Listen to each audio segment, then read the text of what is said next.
del dipolo puntual. Aquí está las líneas de campo. Aquí el eje Z, por si acaso, está en esta dirección. Este es como el eje Z. ¿Ya?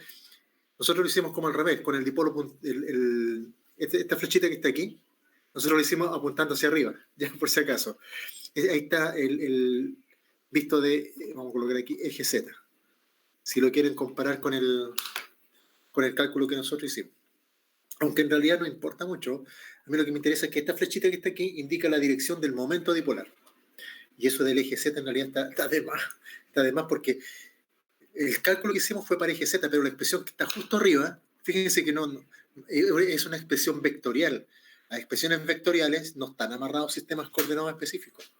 Son expresiones vectoriales, ¿no? Que dado un sistema coordenado, ya sea cartesiano, cilíndrico, esférico, circunvilúmbico, recién ahí adquieren componentes, adquieren formas más específicas. Bueno, pero a mí lo que me interesa es que esta es la línea de campo de este dipolo, ¿ya?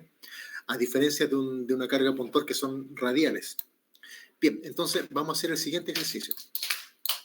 No es trivial. O sea, el ejercicio en sí es complicado, pero con esta tecnología, digo yo, es más simple. Voy a un breve enunciado.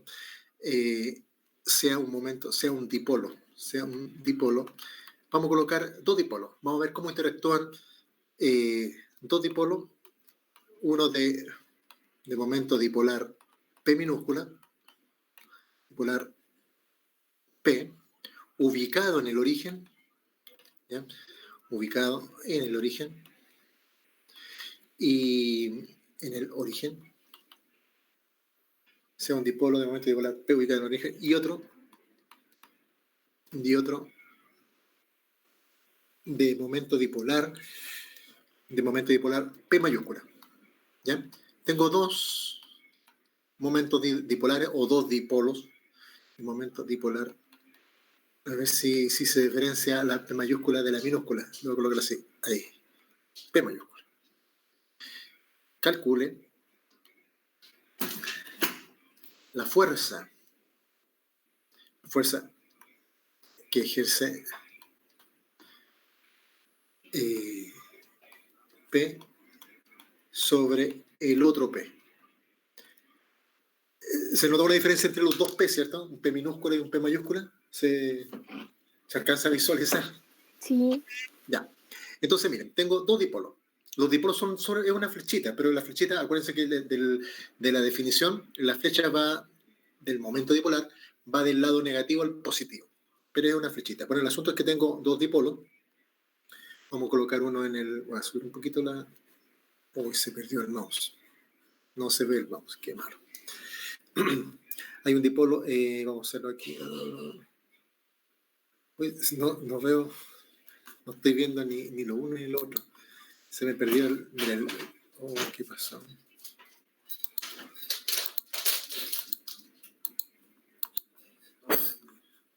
Espera un poquito, voy a resetear esto ya. Es que se me perdió el puntero del mouse y el puntero del lápiz. Ahí va a ejecutarse. Sorry. Es que estamos en vivo y en directo, así que suele suceder. Bien, ahí viene, listo, estamos. Ahí sí, ¿ven? Apareció el mouse de nuevo y el puntero también apareció. Bien, acá está.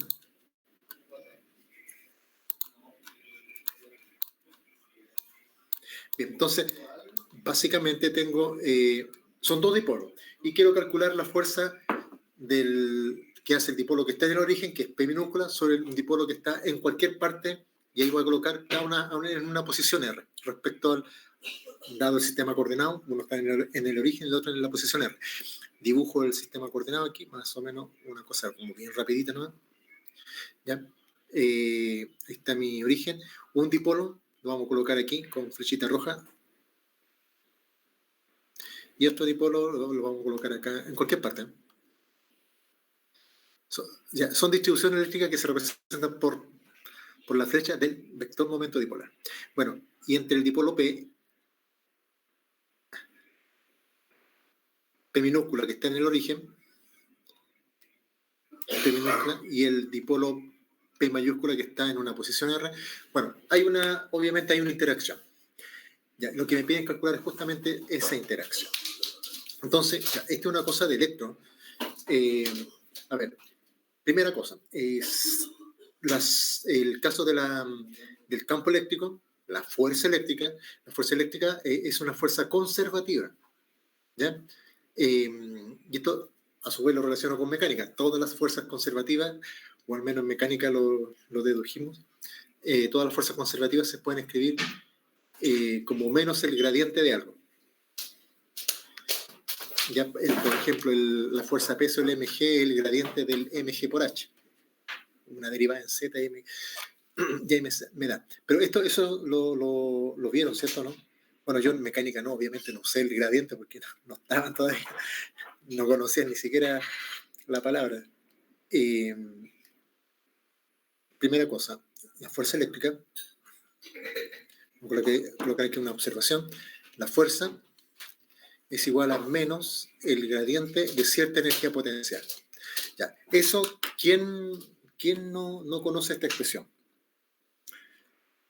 O ya la vieron, bueno, los de intermedia la tienen que haber visto hace un rato ya. En mecánica uno no lo ve con gradiente, porque el gradiente todavía no está a nivel de conocimiento. Pero en electro tal vez lo pudieron haber visto, así expresado de esa manera. Tal como el campo eléctrico, pero eso es fácil, pues mire. El campo eléctrico es el gradiente del potencial. Bueno, la fuerza eléctrica es el gradiente de la energía potencial. ¿Ya? Ahora la pregunta es, una pregunta aparte, ¿cuál es la energía potencial? A ver, tengo una carga puntual en cierta región donde hay un campo eléctrico. ¿Ya? Si hay un campo eléctrico, hay un potencial eléctrico en esa región, en el espacio. Y tengo una carga puntual, la coloco en cierta posición y la pregunta es, por tener cierta posición, ¿cuál es su energía potencial? ¿Se sabe la expresión? De una carga puntual puesta en un lugar donde hay un campo eléctrico. ¿Cuál es la definición de la energía potencial ahí? ¿Se la saben? El de una carga puntual. Tienen que saber hacer la chiquilla. Es Q por el potencial, en la carga por el potencial en ese punto. ¿Ya? En el caso de los dipolos, y esto yo supongo que lo pudieron haber deducido, miren, es el menos el momento dipolar, punto, el campo eléctrico en ese punto. ¿Ya? Esa es la energía potencial de qué. A ver, queremos calcular la fuerza sobre este dipolo, el P grande. Ya, listo, está bien. Entonces, esa fuerza es menos el gradiente de la energía potencial del dipolo P grande. Ya, y la energía potencial de ese dipolo es esta relación que está aquí, justo abajito. U es igual a menos el momento dipolar, P mayúscula, por el campo generado por el otro P. ¿Ya? Y voy a colocarlo aquí. Campo generado. ¿Esta la habían visto, esta expresión? ¿Alguien? ¿O es más fácil preguntar quién no la ha visto? para que responda alguien. Campo generado por P minúscula en la posición R. Así que de derecho le vamos a colocar R. Ya. Eso, si quieren ver la expresión, porque yo no la voy a deducir, pero si quieren verla, debe estar en el Alonso Fin volumen 2. ¿Ya? Por eso les pregunté primero el de la energía potencial de una carga puntual en un campo. Es la carga por el potencial en el punto donde está la carga. Potencial por carga, eso es energía potencial. El de un dipolo, un poco más exótica la expresión, es menos el momento dipolar por el campo evaluado en la posición donde está ese dipolo puntual. Campo generado en la posición del P mayúscula. ¿Ya? entonces en la posición de P mayúscula. Bueno, esa es la expresión, pero echen un vistazo debe estar en el Alonso Fin, sí, debe estar ahí. La deducción de esto es fácil, es súper trivial. Bueno, no sé si tan súper trivial, ¿ya? Pero no es difícil, porque son cargas puntuales y después uno llega a esta expresión rápidamente. Entonces, lo que hay que calcular en el fondo es justamente el gradiente de esta expresión que está aquí abajo, ¿ya? Donde la expresión que está abajo es la energía, también la voy a especificar. Energía potencial, energía potencial del dipolo P mayúscula. Del dipolo P mayúscula. Listo. Eso.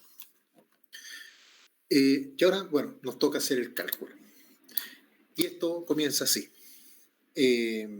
Por lo tanto, vamos a hacerlo en color azul. Por lo tanto, la fuerza que experimenta el dipolo P grande es igual a menos el gradiente de U. Y eso quiere decir, hay un menos, me queda el gradiente de P mayúscula por E de R. Por el campo eléctrico en el punto R. Voy a especificar de nuevo fuerza sobre P mayúscula debido a P minúscula, que es el que genera el campo eléctrico. Ahí todo especificado, ¿ya? Esa expresión. Y uno parte, bueno, hay que hacer el cálculo. Vamos avanzando. Entonces, a ver, como la fuerza es un vector, el gradiente es un vector, uno dice lo de siempre, sea la iésima componente de F. Dos puntos, esto es la fuerza sub I es igual a, el signo menos se fue, en la componente iésima. La componente iésima del nabla es la derivada de la coordenada iésima de un producto interno que es el que está acá. ¿Ya? Eso que está ahí. Recuerden que el campo eléctrico es el campo debido al P minúscula, ¿ya? Que justo lo tengo allá arriba. De ahí voy a ir a buscarlo.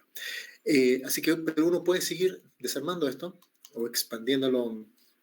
A ver, tengo la derivada en la coordenada iésima de un producto interno de P.E. Bueno, producto interno lo vamos a escribir así. J. ¿Listo? El E, el que aparece en la expresión, bueno, obviamente es el que depende de la posición y por lo tanto el que hay que derivar. El P no, el P no depende de posición, así que se sale de la derivada. O sea, aquí hacemos derivación común y corriente, ¿no? Sería PJ grande, DI, EJ. Listo. ¿Qué es lo que es el E? La componente J de E. Me voy al campo eléctrico. Ya está acá. Bueno, ¿dónde voy a grabar eso? Disculpen, debí haberlo grabado antes. O a ver si lo tengo al otro lado. No creo. Rápidamente, no sé.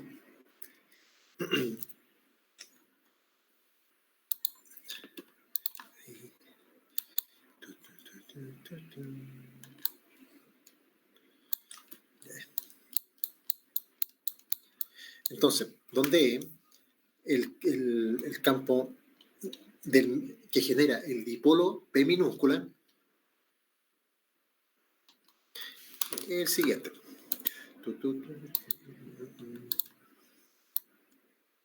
Ese que está ahí. ¿Ya? Y de ahí sacamos la componente J, porque esa es la que hay que derivar en la expresión que está justo aquí arribita. Donde la componente EJ, a ver, es 1 sobre 4 pi veces epsilon 0, listo, no hay problema. El P.R, voy a separar esto, ahí está el P minúscula punto R, donde R es la posición donde está el otro P, queremos evaluar el campo donde está en la posición del P mayúscula, donde está el otro dipolo, eso, menos 1 sobre 4 pi veces epsilon 0, me faltó algo, ¿Qué más? P minúscula J sobre R al cubo. ¿Ya? Y aquí hay que colocar la componente J décima de la posición, que es XJ. Listo. Esa es la componente J del campo eléctrico. Y esta expresión es la que hay que llevar ahí arriba. Bien, yo voy a hacerlo más o menos rápido el saltito aquí. Los dos términos tienen el 1 sobre 4 pi epsilon 0. Ah, ya. Eh, y voy a separar las derivadas de inmediato. Entonces, sigamos. Es que para no hacerlo tan paso a paso. Luego, o por lo tanto, o en consecuencia, tenemos que la fuerza en la iésima de la componente iésima, o la componente iésima de la fuerza, perdón, es igual a qué cosa. A ver, ¿qué cosa tiene todo esto? El 1 sobre 4 pi epsilon 0. Ya, eso está ahí. Para el primer término y para el segundo término, está todo multiplicado por un P mayúscula componente J. Listo. PJ y la derivada iésima. Ahí ustedes vayan revisando, yo me puedo equivocar. De P minúscula punto R XJ. Está bien, sí. XJ R a la quinta. Listo. Menos 1 sobre 4 pi veces epsilon 0. El peso J mayúscula que está afuera por la derivada. Por el. ¿Está bien? ¿Estará bien esto? Por PJ, la derivada iésima. Ustedes me dicen si hay cosas raras. Según yo es eso. Según yo es eso. Por lo menos inicialmente está bien. El índice libre es sí, lado izquierdo, y en el lado derecho es el índice libre. Y el J va sumado, así que está el J aquí, J acá en el primer término, y el J aquí. De hecho, aquí ya hay un producto. Este producto punto lo puedo hacer de inmediato porque eso no se deriva. ¿Ya? ¿Sí? ¿Se va entendiendo hasta ahí? Sigamos. Bien. A ver, sigamos. Miren, en el primer término, aquí hay otro producto interno, lo voy a desarmar. Ya ocupé el I, el J, bueno, coloquémosle K. Súper original sería 4 eso, P sub J. Tal vez esto es muy rápido. Eso es muy rápido lo que hice. Sería X, K, X, J dividido por R a la quinta. ¿Listo? Y menos, bueno, el otro es simplón, el otro es más facilito. P. Ese producto interno lo hago de inmediato porque eso no hay que hacer nada con él, no hay que derivarlo. Solo tengo que hacer la derivada de esto que está acá. Listo. Hasta ahí. ¿Se entiende eso? Esto fue como un salto súper rápido aquí. Pero no alcanzaron a captar. Cualquier duda me dice. Bueno, sigo. Voy a escribir la última expresión. No, de hecho, esta va a ser mi última expresión. La voy a copiar y me la llevo a la otra página. La copio porque yo van a estar devolviéndome. Miren, la idea de esto es que ustedes aprendan a calcular. Aquí estamos solamente practicando este asunto de la notación inicial, pero le estamos dando un uso específico. Bueno, cuando hagamos la tarea, o ustedes la hagan, la tarea grupal, digamos, ahí no van a ver dipolos, sino que van a ver cosas más raras, cuadrupolos. Y tal vez, no sé, calcule la fuerza entre dos cuadrupolos. Es pura cosa algebraica, ¿no? Al final del día es solo algebraica. Bien, sigamos entonces. A ver.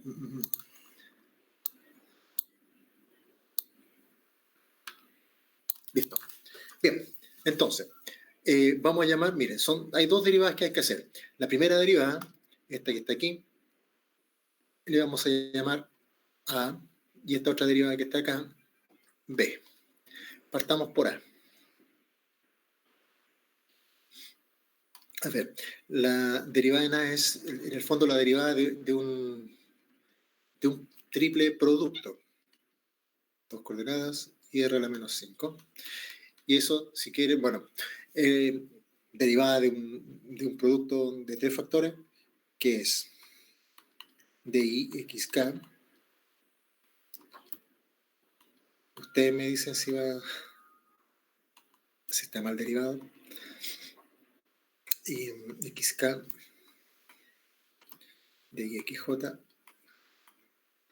r a la quinta y más x sub k xj de r a la menos 5. Listo. Eso es lo que hay que hacer. Subo un poquito ahí. Ahí sí. Bien. Bueno, si se dan cuenta que voy a colocar el igual por acá para tener más espacio. La primera derivada es fácil. La derivada en la coordenada y de x sub k, de la coordenada k. Eso es un delta y k. Eso lo dijimos el otro día, así que debiese estar absorbido de manera análoga. El otro es un delta ij por x sub k dividido por r a la quinta. Y el otro, miren, es la derivada, esto que está aquí, es la derivada de una potencia. Se baja la potencia, que es menos 5, coloquemos el menos 5, se le resta 1, le queda menos 6, o sea, ahí está un r elevado a 6. Tengo el xk y el xj, eso ya estaba. Y bueno, y con respecto a la derivada de la potencia, se deriva finalmente, después de hacer todo ese procedimiento, la derivada del argumento de la potencia, que sería eso. Y ese lo tenemos, creo que el otro día lo hicimos. ¿Cuánto vale eso? Eso que está aquí. ¿Se acuerdan cuánto vale? Si colocan, bueno, no sé si ustedes escriben, repiten todos estos cálculos, los repiten en el cuaderno, qué sé yo, lo escriben en el cuaderno, no. Pero eso debiese ser xy sobre r. ¿Bien? Así que finalmente, la derivada de xk, xj, r a la menos 5 va a ser igual a qué cosa, a ver, va a ser igual a delta ik,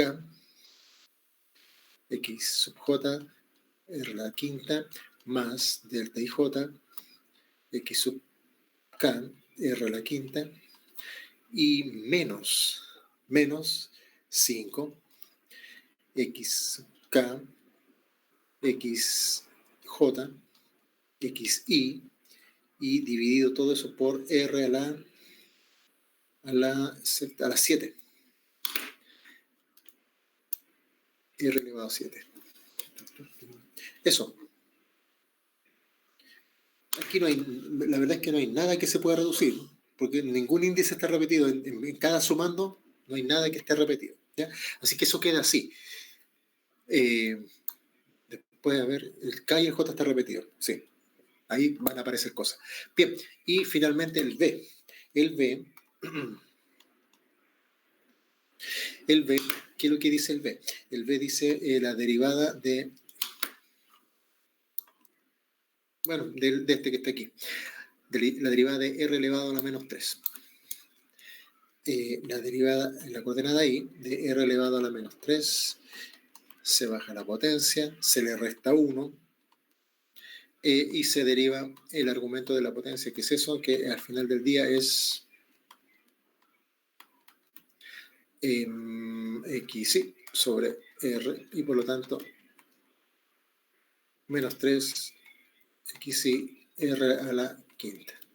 Listo, eso, está todo. Llegar y reemplazar, digo yo. Vamos a ver qué nos da. Ya, aquí voy a llevarme esta expresión, me la voy a llevar para abajo porque no me la sé de memoria. Listo.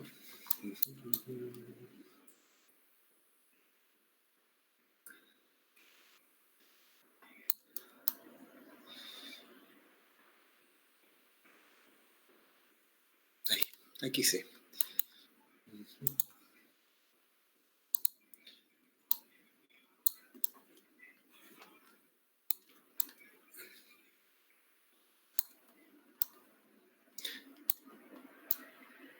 Bien, entonces hagamos un por lo tanto. Vamos a hacerlo en verde. Así se nota. Bien, entonces la componente iésima de la fuerza va a ser igual a qué cosa. A ver, a 1, todo tiene 1 sobre 4 pi veces epsilon 0, así que lo voy a colocar entre paréntesis, ¿no? 1 sobre 4 pi veces epsilon 0, paréntesis, ¿qué cosa? P sub J mayúscula, P minúscula, componente K, ¿ya?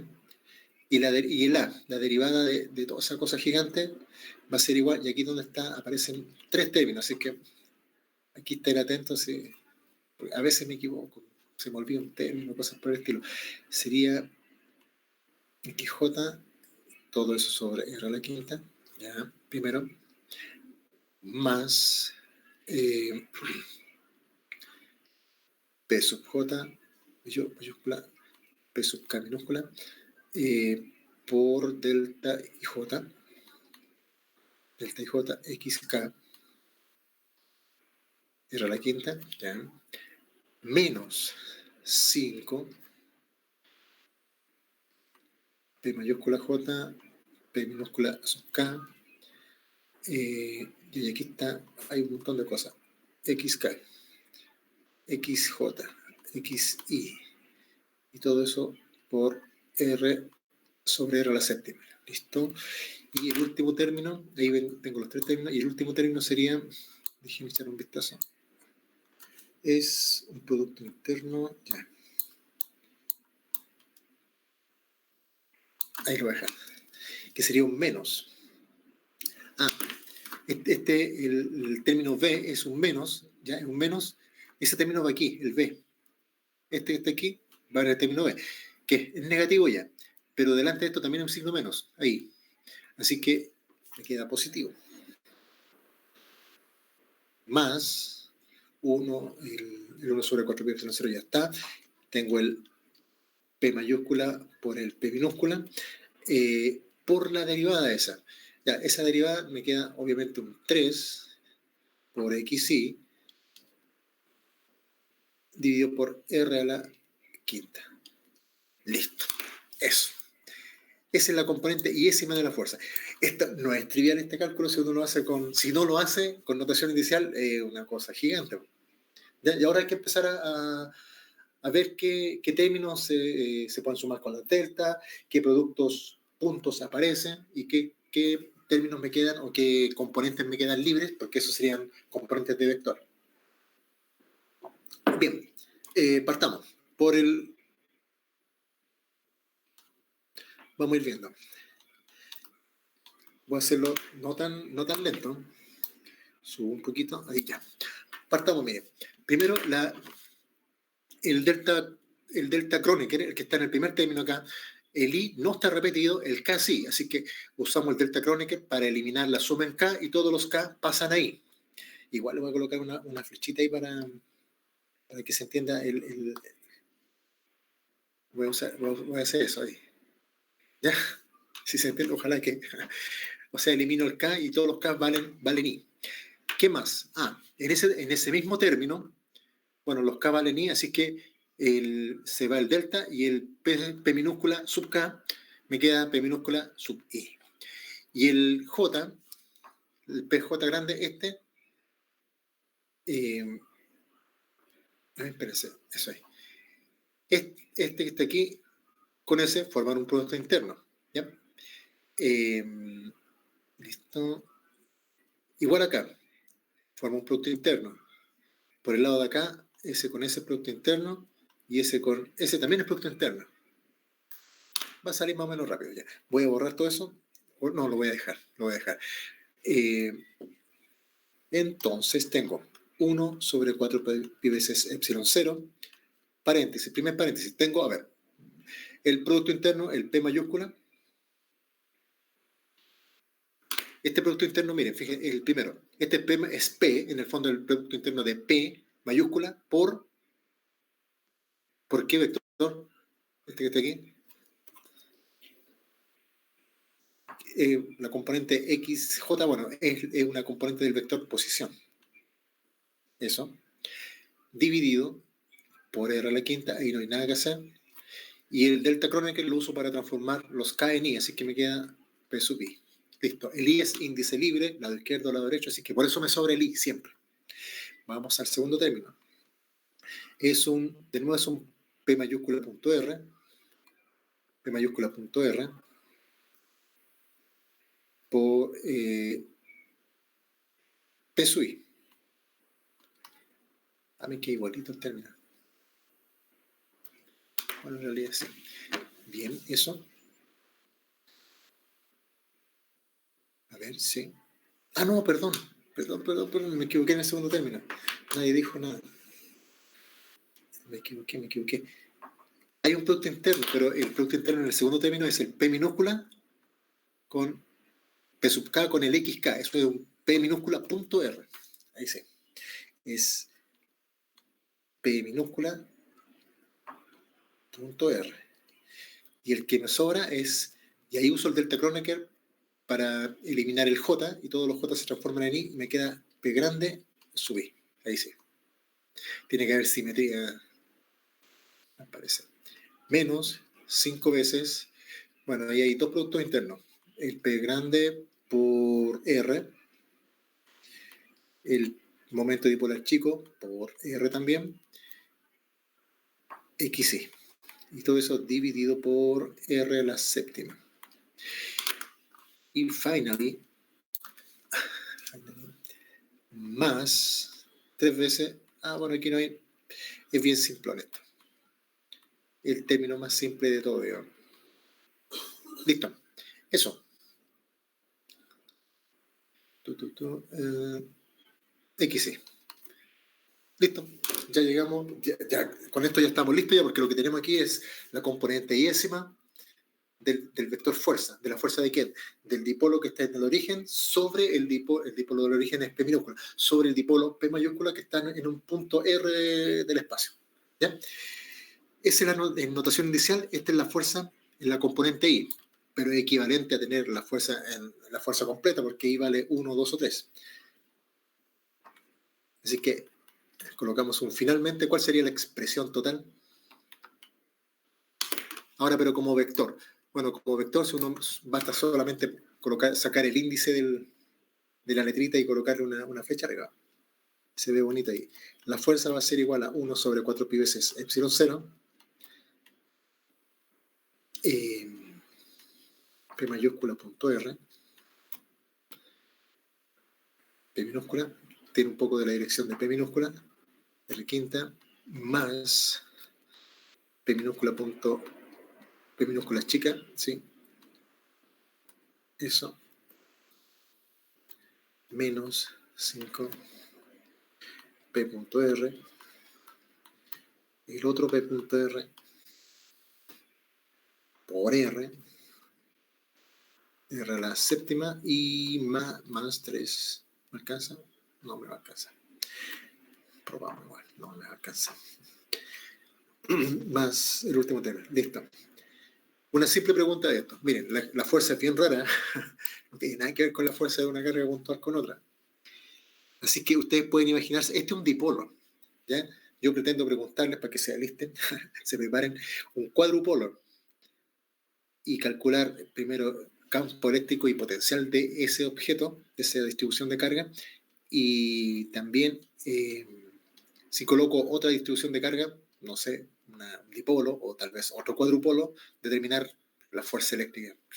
Sería re buen problema. Entonces, R sobre R a la quinta. Listo, eso es. Preguntas hasta ahí. ¿Se entendió eso? ¿Se entiende?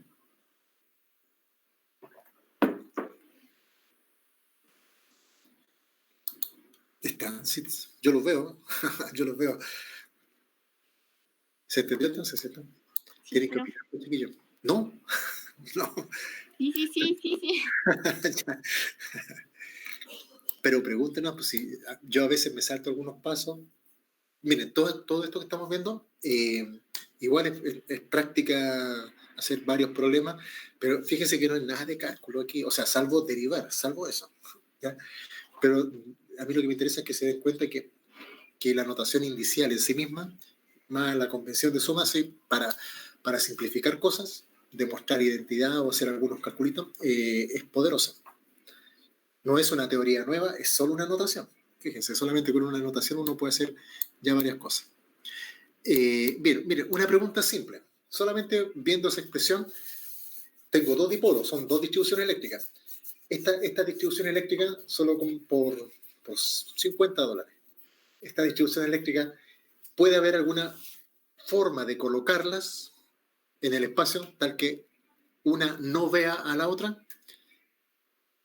de manera equivalente, que una no sienta la fuerza de otra?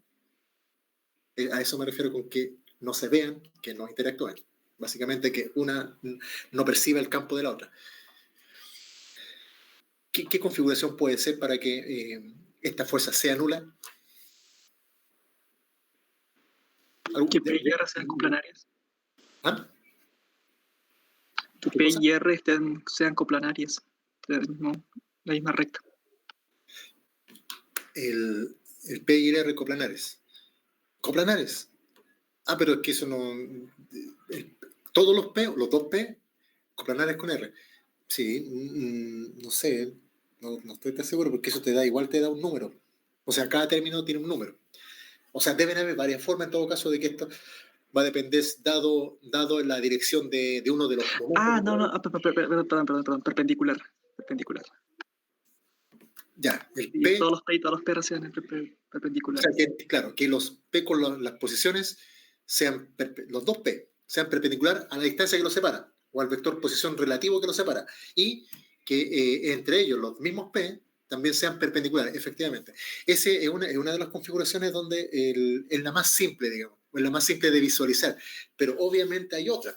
Pero bueno, no sé cuántas otras, pueden ser infinitas. Todo va a depender de cuánto valga, por ejemplo, el P mayúscula. Dado el P mayúscula, le doy un valor al P minúscula. Bueno, entonces ahí veo en qué R pueden estar, qué dirección relativa tiene que estar uno respecto al otro.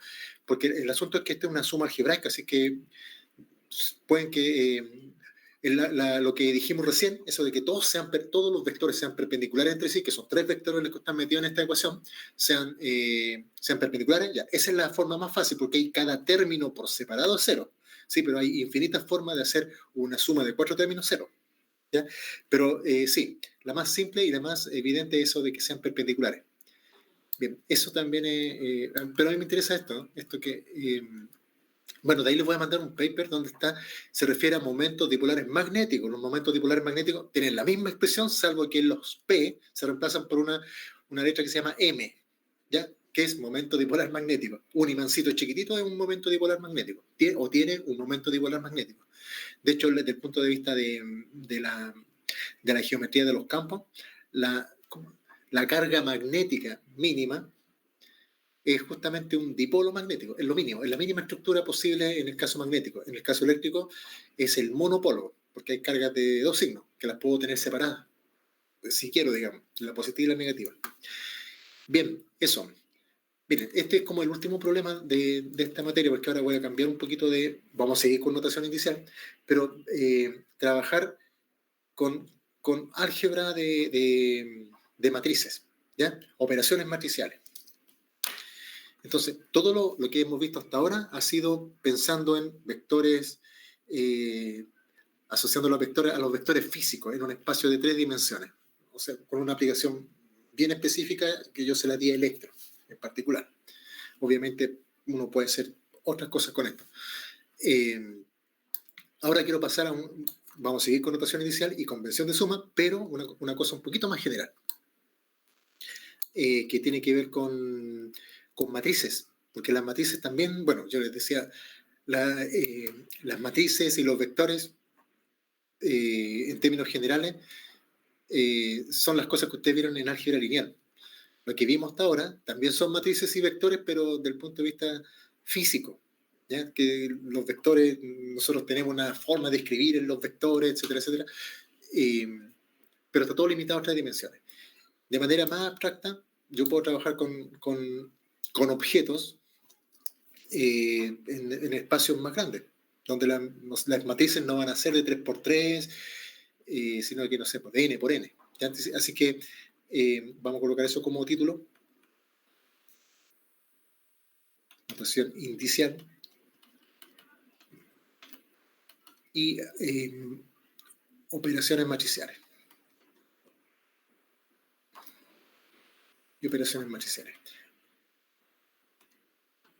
Bueno, y aquí vamos a hacer algunos calculitos, cosas que ustedes vieron en ¿cómo se llama? En álgebra lineal, que seguramente, por ejemplo, qué es lo que es la traza de una matriz, transposición de una matriz, cosas de ese estilo. Partamos por lo siguiente, miren. Estamos hablando, a ver, sea un espacio de n dimensiones. Ya, pero esto ya salimos un poquito de la física. Ya todo lo anterior yo lo quise enfocar en aplicaciones físicas y hablamos solamente de 3 dimensiones. O sea, 3 dimensiones no significa que las cosas... 3 dimensiones significa básicamente que los índices, porque yo tengo un objeto que tiene, cuyas componentes se caracterizan por tener índices, ¿ya? Que se está referido al rango de un tensor. Y los índices en 3 dimensiones van de 1 a 3. Bueno, sea un espacio de n dimensiones. Puedo tener los mismos objetos anteriores, pero los índices van a recorrer desde 1 hasta n, un espacio de n dimensiones. Esto me sirve porque para avanzar en lo que tiene el siguiente módulo, tiene que ver un poquito con esto, un poquito más de esto. Miren, ¿cómo, a ver, en un espacio de n dimensiones, cómo sería en términos matriciales un vector? Bueno, un vector en términos matriciales es así. Pensemos a sub 1 hasta a sub n. ¿Ya? Ese es un vector. Una matriz en ese mismo espacio, aunque debiera colocarle, mejor dicho, b sub 1, b sub n, listo.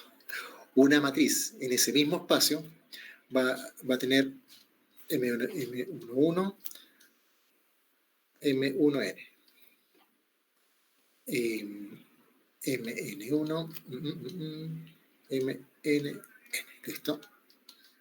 Y bueno, y así estoy solamente pensando en cosas matriciales, cosas que se pueden escribir en el cuaderno. Piensen en el curso de ustedes, en el curso de álgebra lineal.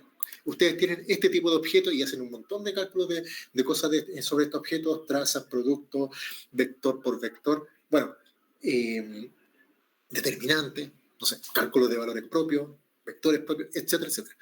Bien, esa es la idea de esta segunda parte, digamos, respecto a la notación indicial. Miren, ustedes van a tener, bueno, sumar matrices fáciles, se suman componente por componente, igual que los vectores, y las matrices se suman igual, componente la 1,1 con la 1,1 de la otra, etcétera, etcétera. Veamos los productos posibles de matrices.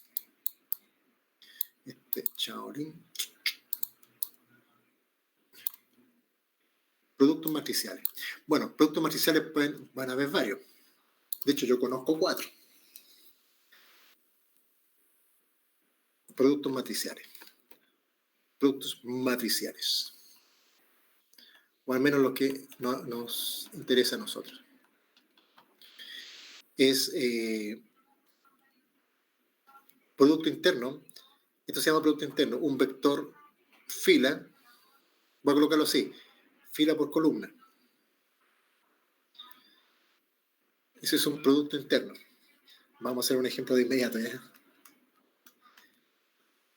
Producto interno. De hecho, ustedes ya conocen esto, sí. Un ejemplo. Vamos colocándole letra a esta cosa. Un simple ejemplo. Qué sé yo, no sé. Haz uno de 2 por 2 no. Haz un 2. Ves 1, ves 2. Listo. Aquí es igual eso.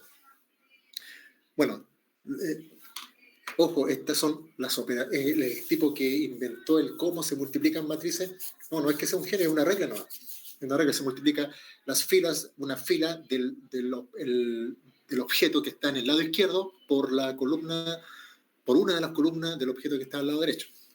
Pero aquí es A sub 1 por B sub 1, primero por primero, porque es un producto interno, y segundo por segundo. ¿Ya? Eso ya lo saben ya. De hecho, en rigor, el producto interno es, en notación inicial sería A sub I, B sub I. ¿Ya? ¿Se entiende? Esta notación, esto es vector fila por vector columna. ¿Ya? Veamos el segundo. También puedo hacer el vector columna por vector fila. Vector columna, vamos a colocarlo así, a eso se refiere columna por vector fila. Eso. ¿Eso qué me da? Bueno, ustedes saben que no llegar a multiplicar matrices, pues tienen que tener ciertas dimensiones, o sea, tienen cierta cantidad de fila y columna para poder multiplicarse con otra, que tiene también sus respectivas filas y columnas. Nosotros estamos aquí en n dimensiones, así que todo tiene la misma cantidad de componentes. ¿Qué sería esto como resultado? ¿Qué les da un vector fila, vector columna?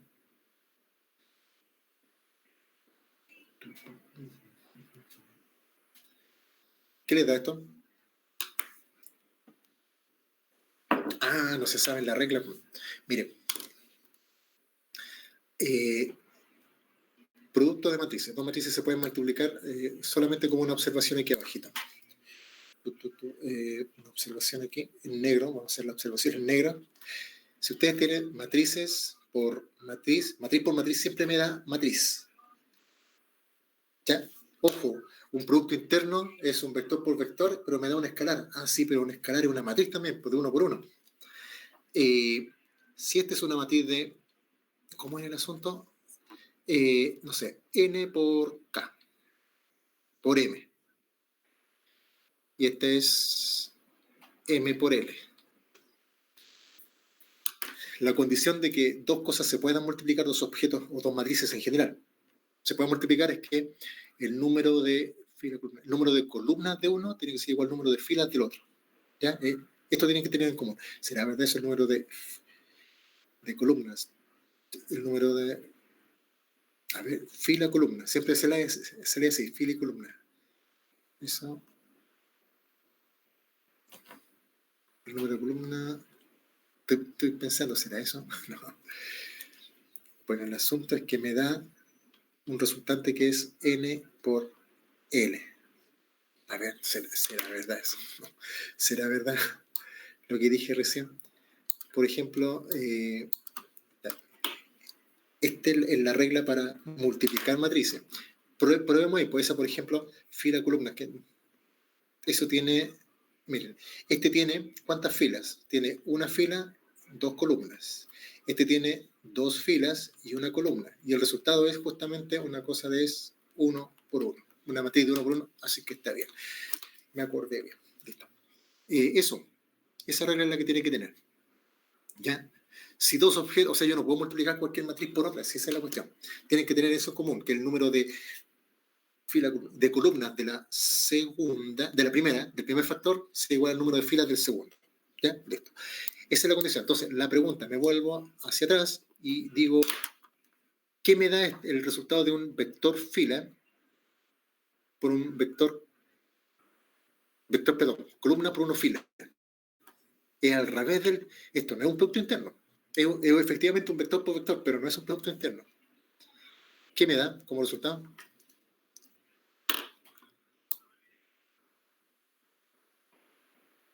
¿Qué me da aquí? Me da una matriz.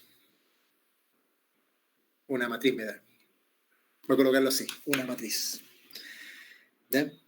Se supone que este es un repaso de álgebra lineal. Entonces, veamos un simple ejemplo, siempre el de 2 por 2, para que no nos compliquemos tanto. Me da una matriz, ese es el asunto. La pregunta es, ¿qué matriz? Bueno, va a depender del espacio que esté trabajando. En un ejemplo, 2 por 2. A ver, partamos por enano.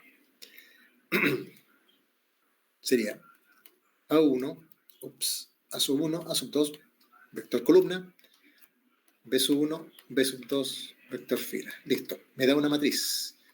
¿Cuál es el primer elemento? El que está aquí. el 1, 1 por... ¿Cuál? ¿Cuál? Dígalo no.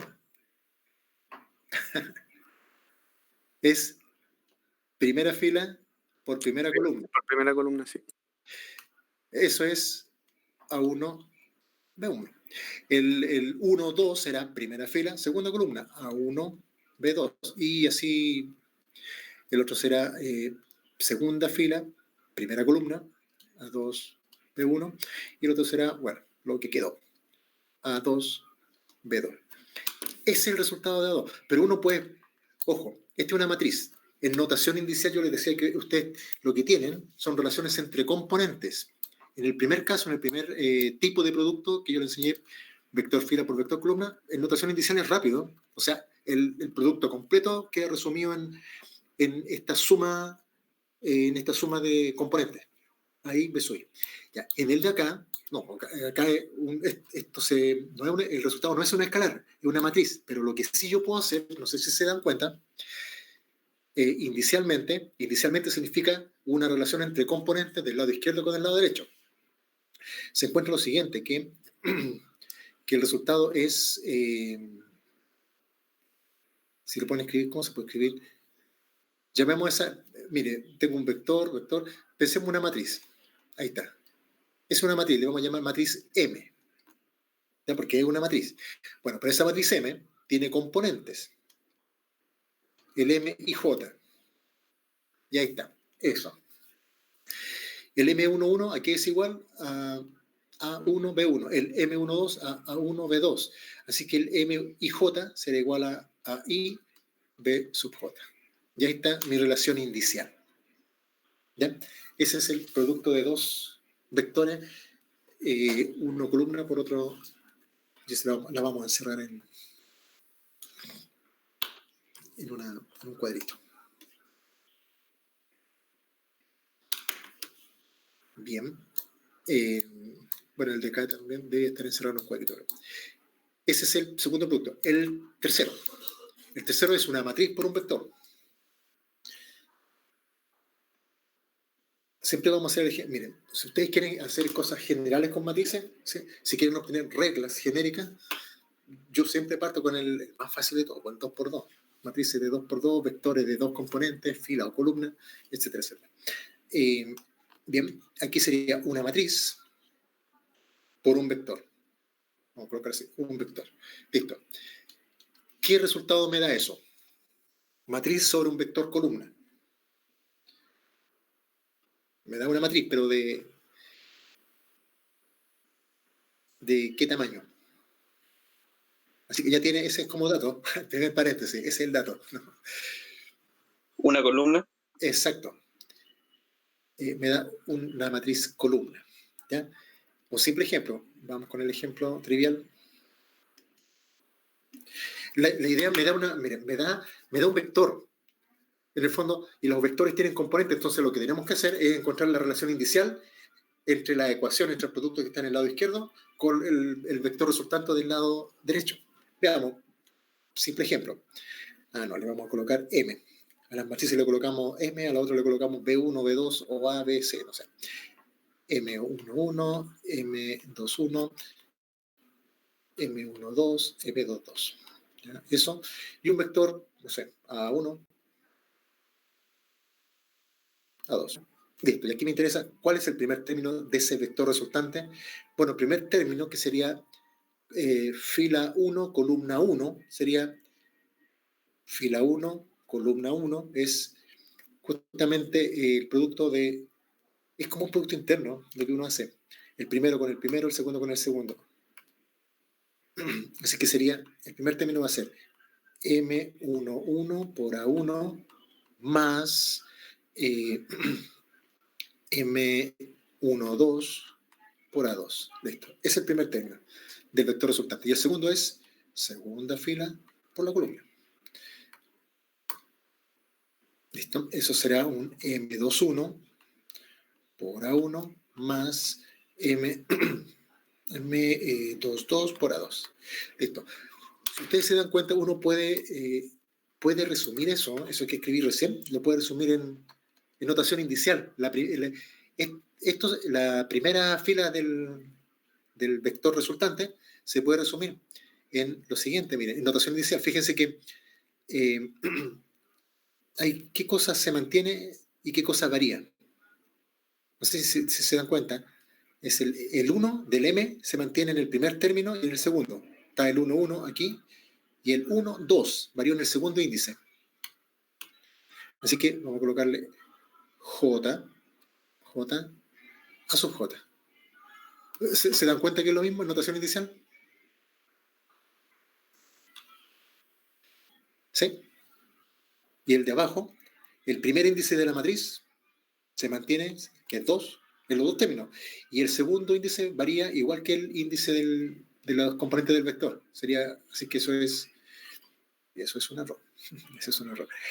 Sería J también, da lo mismo a J. Listo. Entonces, si a este producto que está aquí, voy a resumir un poquito. M1, 1, M1, 2, de repente. ¿Se va entendiendo esto? ¿Se entiende? A mí lo que me interesa de aquí es obtener formas indiciales o ecuaciones indiciales. Eso me da un vector que le vamos a llamar, no sé, B sub 1, B sub 2. ¿Ya? Ese. Uno por comparación, ¿qué encuentran? No sé si se dan cuenta que, bueno, B sub 1 es esto. Y B sub 2 es M2 J a J. ¿Ya? Comparando esto con eso.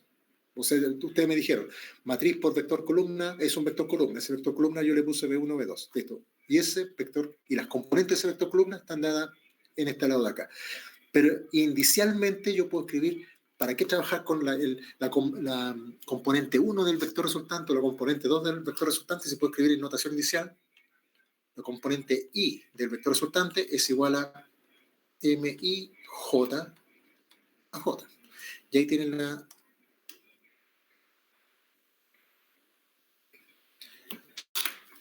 la relación del vector resultante de una matriz. Fíjense el orden de una matriz por un vector. Aquí me está diciendo eso, matriz por vector. Y por último vamos al otro tipo de producto. O sea, hay 4 formas, no, miren, hay 3 objetos, matrices fila, matrices columna y matrices. Y hay 4 formas de multiplicar. 4. 1, 2, pues hay 5, me equivoqué. 5, nos falta otra. Sería entonces el número 4, sería el producto de una matriz fila por una matriz. ¿Qué me da eso como resultante?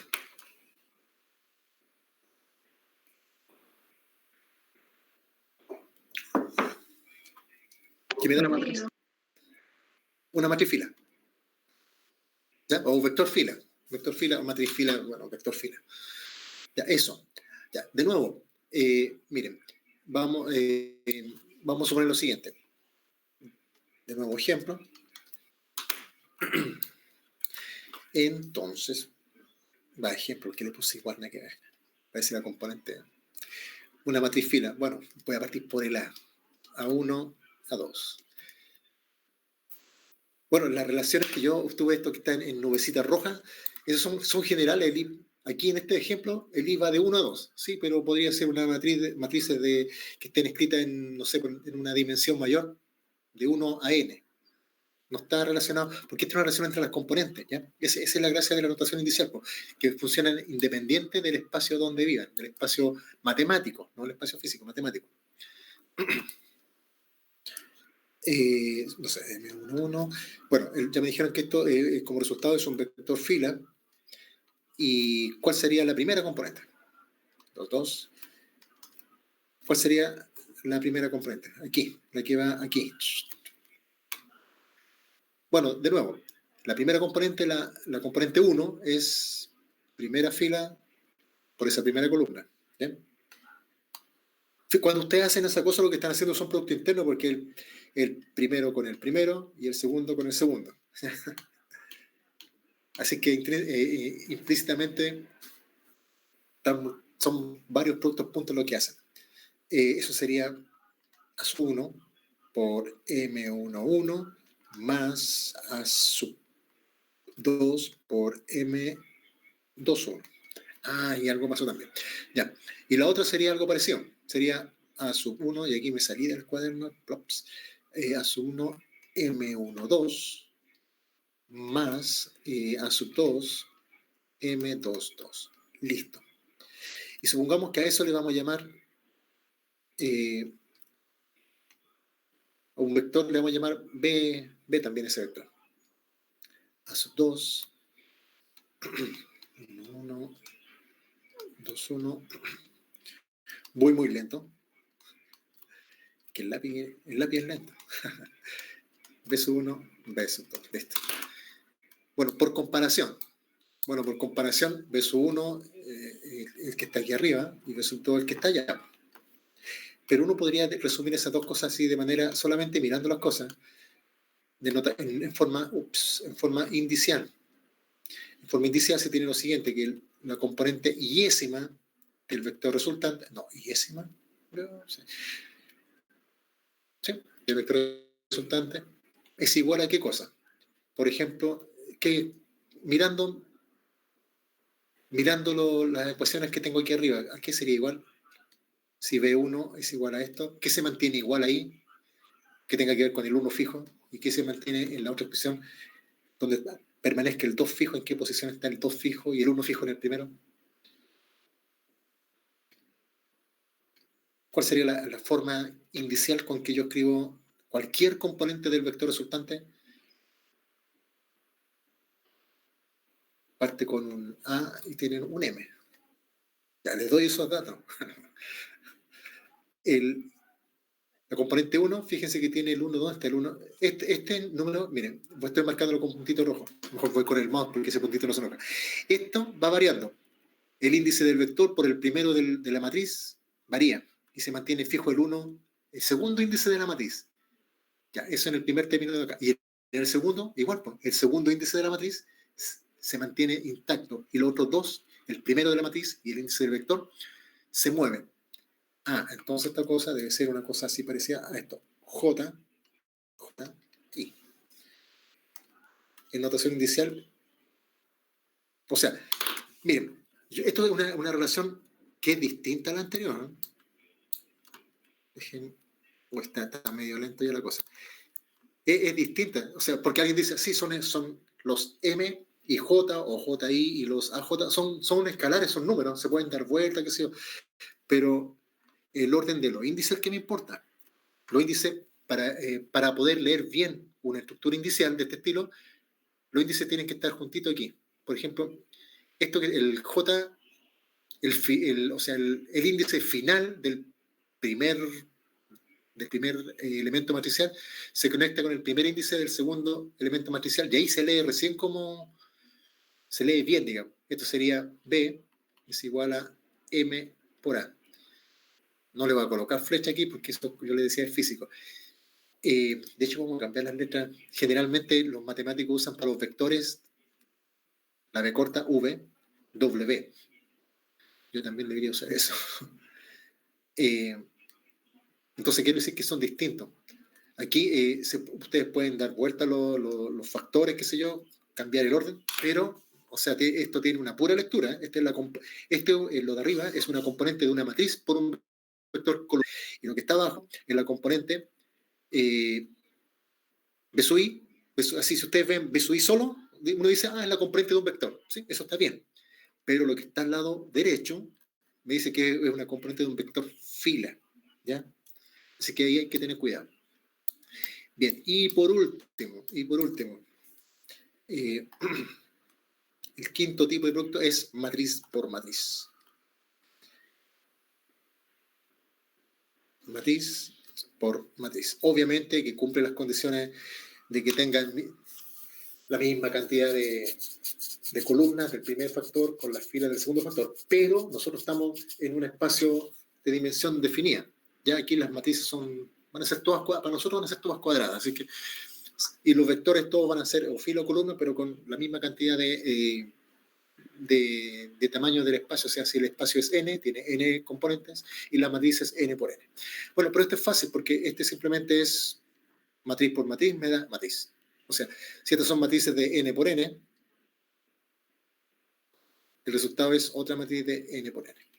Pero me interesa la de n por n porque en cuántica todas las cosas son cuadradas, o sea, los espacios de n dimensionales tienen objetos, y esos objetos tienen n componentes para todos sus índices. ¿Ya? Bien, eso. Pero la idea es obtener la forma.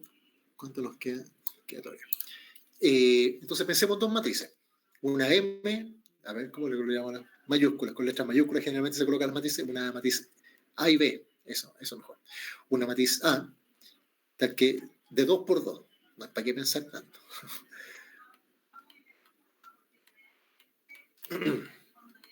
Dos, ya. Primera matriz, una matriz A, que vamos a llamar A, y una matriz B, 1, 1, B, 1, 2, B, 2, 1, B, 2, 2. Listo. Y eso yo sé que me da una matriz C. Esto es B y esto es C. Así que esto tendrá un C1, 1, un C1, 2, un C2, 1 y un C2, 2. Me salí de cuaderno, pero ya no importa, no importa. Listo, ¿cuánto vale el elemento C1, 1? ¿Dónde? ¿Cuánto vale el C1, 1? Es, de nuevo, primera fila por primera columna. ¿Ya? Y eso es un producto interno. Es decir, A1, 1 por B1, 1. Más A1, 2 por B2, 1. Listo. Miren, fíjense que esto se puede reducir. Lo voy a colocar de inmediato en notación inicial, al menos el 1, 1. El 1, 1 significa que, a ver, ¿qué se mantiene fijo aquí? Se mantiene fijo en cada término sumando. El primer término, el primer índice del primer factor y el último índice del segundo factor se mantienen iguales, 1, 1, y cambian los dos del medio. S, S. Ya, todo eso lo voy a borrar para resumirlo en lo siguiente. Ahí sí. Es A1J, BJ1. El C12. El C12 será fila 1, columna 2. Rápidamente, veamos, eso es A11, B12. Bueno, parte con 1, termina con 2. Eso es lo que me dice la orden, digamos. ¿Ya? Más A12, B22. Listo. Eso se puede resumir en A1J, BJ2. Así que ya, la verdad, no hay que hacer mucho más, porque con esas dos cositas yo puedo saber la componente IJ, conociendo las componentes de las dos matrices que se multiplican, puedo tener la componente IJ del resultante, que vale cuánto. Así, haciendo ¿cuánto puede valer? Se arreglan por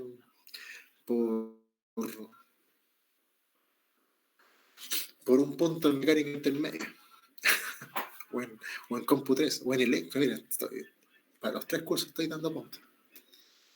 ¿Cuánto será? ¿Cuánto será? ¿Alguien se arriesga? Así, o faltan algunos ejemplos más para deducir una regla.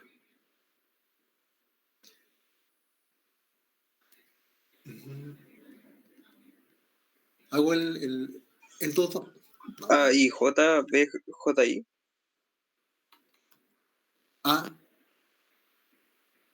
Pero es que, ya. No, ojo, mira, aquí yo ocupé el J, no tiene por qué ser J, que si quieren lo llamamos K y K.